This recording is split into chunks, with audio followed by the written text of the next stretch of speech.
लेकिन थोड़े से समय में मैं कोशिश करूंगा कि बहुत ज्यादा आप लोग समझ जाए जीवन के बारे में। देखो पहली बात तो ये है कि लोगों को बहुत गलत फहमी है। देखो एक चीज और है, आपका पूरे जीवन भर विचारों की जंग आपकी, आप जिस वर्किंग प्लेस पे रहेंगे, जहाँ रहेंगे, आप जहाँ काम करोगे, आप जहाँ पढ़ोगे, विचारों की जंग आपकी चलती रहेगी। क्योंकि किसी के विचार कैसे होते हैं और किसी के विचार कैसे होते हैं।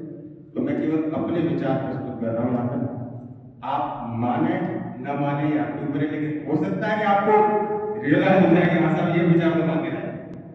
तो देखो एक बहुत बड़ी अफवाह चल रही है तो बहुत पढ़ना पड़ता है, बहुत पढ़ाई करनी पड़ती है, बहुत ज्यादा पढ़ाई नहीं करनी, बहुत मतलब ऐसा नहीं कि मतलब लोड लेके आप पढ़ना स्टार्ट कर दो। क्योंकि मुझे पता है कि 12th वालों को एग्जाम देने और आगे अपनी ड्यूटी पूरी करनी है, जीवन में अपने माँ बाप का थोड़ा सा सर ऊंचा करना है, और भी बहुत काम है, जरूरी काम। किसी को अपनी बहन की शादी करनी है, किसी को अपनी गरीबी दूर करनी है, बहुत सारी ऐसी चीजें हैं। तो पहली बात तो ये है कि एकदम डेडिकेशन के साथ आप स्टडी करिए। दूसरी बात ये है कि बहुत लोड लेने की आवश्यकता नहीं होती है। जब हम किसी चीज को प्रेशर में करते हैं ना, तो बहुत ज्यादा चांसेस रहते हैं कि वो चीज बिगड़ जाए। तो एक तो क्या है कि कोई चीज लोड लेके नहीं करनी है, ठीक है, और रिजल्ट पे तो बिल्कुल फोकस नहीं करना है। रिजल्ट पे फोकस करने की जरूरत ही नहीं है। मैं अक्सर करके क्लास में बताता रहा हूँ आपको, पूरी साल मैंने पढ़ाया तो एक ही बात बताइए कि आप सिर्फ और सिर्फ एक ही काम ना करें जीवन में, रिजल्ट पर कभी फोकस नहीं करें। फोकस करें अपने रिजल्ट से पहले जो चीज है, टारगेट है, उन पे। आपकी ट्रेनिंग चल रही है, पूरी साल हम लोगों ने पढ़ाया है, सब टीचर ने आपको पढ़ाया है, वो आपका ये समझ लो कि एक तरीके से ट्रेनिंग चल रही थी।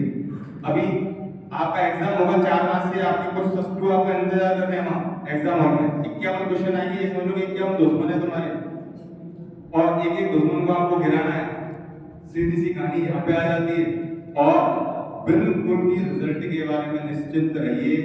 अगर आप अच्छा कर्म कर रहे होंगे, अपने साथ खुद के पास साथ धोखेबाजी और दगाबाजी नहीं कर रहे होंगे, आई डेफिनेटली श्योर आप जरूर आगे जाएंगे, आपका रिजल्ट भी अच्छा आएगा। मैं कभी बच्चों को आज तक कभी किसी भी बच्चों को आप पूछ के देखना, जो 11th वाले स्पेशली उनसे कहना चाह रहा हूँ, आप 12th वाले बच्चों से पूछ के देखना, मैंने जब जब उनको पढ़ाया है, कभी भी अगर 1-2 मिनट उनको कोई विचार दिया होगा तो कभी उनसे ये नहीं कहा होगा कि आप बायोलॉजिकल कॉलम बन लेंगे, कभी नहीं कहा। क्या फायदा है ऐसे कहने से? मैं उनसे ये कहता हूँ कि जो डिसाइडेड सिलेबस है माध्यमिक शिक्षा बोर्ड का, जो डिसाइडेड सिलेबस है नीट का, आप उसका एक एक बिंदु पढ़िए, आप उसका एक एक पॉइंट पढ़िए, डेफिनेटली रिजल्ट अपने आप मिलता है। और मिले कि नहीं मिले, ये सब चीजें हमारे बस की नहीं है। क्योंकि रिजल्ट किसके बस में भाई? कर्म हमारे बस में बस। तो आप कोशिश करिए कि आप एक अच्छी माइंडसेट के साथ, एक बहुत अच्छा माइंडसेट अगर आपका होगा तो ही आपका बहुत अच्छा उद्देश्य पूरा होगा। यदि आपका माइंडसेट अच्छा नहीं है तो डेफिनेटली आप बहुत ज्यादा आगे नहीं बढ़ पाएंगे। कई लोग ऐसे होते हैं जो पढ़ लिख के बहुत ऊंचे ऊंचे पदों पे चले ही जाते हैं, फिर कभी मान के चलो खुद से जो नीचे के लोग हैं उन लोगों को उल्टे सीधे या एक तरीके से ऐसी बहुत हेय दृष्टि से देखने लगते हैं। तो ऐसे सक्सेस होने का भी कोई बहुत बड़ा फायदा नहीं, मैं समझता हूँ। सब लोगों को बराबर देखने का प्रयास करना चाहिए। दूसरी बात, एक और चीज मैं बताऊं, आप एक चीज याद रखना, जब हम पढ़ रहे होंगे ना, जब हम पढ़ रहे होंगे तो पहली बात तो ये है कि हमारा मन होगा ही नहीं पढ़ने का। स्टार्ट आप यहीं से करिए। अभी क्या होगा, 12th क्लास में आप पेपर देने जाओगे, हम बहुत ज्यादा जीवन के बारे में बात नहीं करें, केवल अपने एग्जाम रिलेटेड थोड़ी सी बात मैं करता हूँ। जैसे मान के चलो अभी क्या होगा, आप एग्जाम देने जाएंगे, उसके बाद हर पेपर में साइंस के रिलेटेड, साइंस की तो मेरे को नॉलेज है, साइंस के हर पेपर में थोड़ा बहुत गैप है। आपका माइंड ये कहेगा आपसे, जब गैप होगा ना, जैसे मान के चलो फिजिक्स में 4 दिन का गैप है, तो फिजिक्स में 4 दिन के गैप में आपका माइंड पर्टिकुलर ये कहेगा ही कहेगा डेफिनेटली कि आज तो मैं पेपर दे गया हूं, आज तो आराम करता हूं, कल से पढ़ना स्टार्ट कर दूंगा। और बस इस वाले मन की आपको बिल्कुल कभी नहीं सुनती, 1% भी नहीं सुनती इस बात की।